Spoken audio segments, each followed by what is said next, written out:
सातारा जिल्ह्यातल्या बावधन गावामध्ये राहणाऱ्या पाचांगणे या कुटुंबानं अपर पोलीस अधीक्षक वैशाली कडूकर यांची भेट घेतली।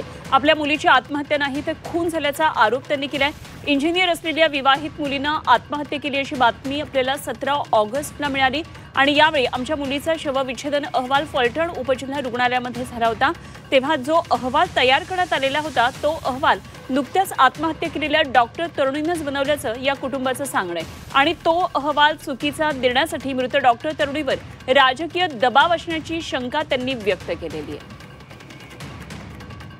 तर या संदर्भात पाचांगणे कुटुंबाशी बातचीत केली आहे आमचे प्रतिनिधी तुषार तपासे यांनी।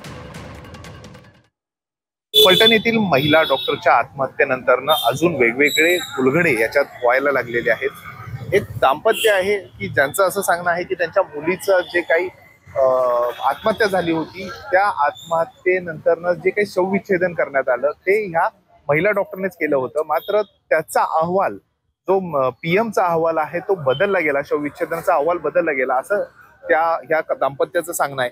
दादा काय सांगाल, काय म्हणजे नेमकं काय घडलंय हे तुमच्या मुलीच्या बाबतीत काय झालं होतं?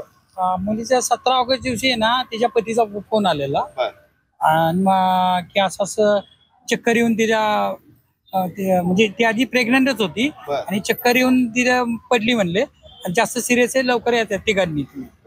आम्ही गेलो तिथे जाऊन बघितल्यावर ते राऊत हॉस्पिटलचं नाव सांगितलं होतं त्यांनी, खाजगी दवाखान्यात। पण ते खाजगी दवाखान्यात गेल्यानंतर तिथे गेल्यानंतर आम्ही तिथे जायच्या आधी त्यांचा दीर होता तिथे हजर होता, चुलत भाऊ।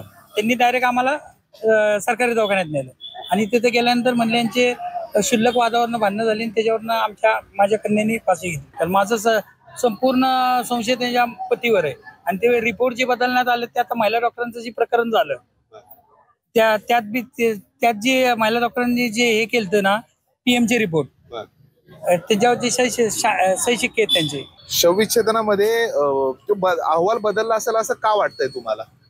का बदललाय असेल? कारण तिची आम्ही गेल्यानंतर जी बॉडी बघितली ना तर ती फाशी घेतल्यासारखी नव्हती, ती पूर्ण झोपी गेल्यासारखी होती आणि फाशी घेतल्यावरती जरा चेहरा ही होतो किंवा जीभ बाहेर पडते किंवा डोळे बाहेर पडतात, तर तिचं तसं काही वाटत नव्हतं। तिच्या चेहऱ्याकडे बघितलं तर अगदी झोपल्यासारखी होती। त्याच्यामुळं मला असं वाटतं की ती फाशी नसून तिची हत्या केलेली। आणि नंतर मग पीएम झाल्यानंतर ते अहवाल सुद्धा बदलला असं तुमचं म्हणणं आहे?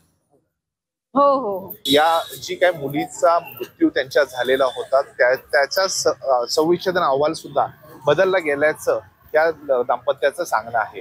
तुषार तपासे, झी मीडिया, सातारा।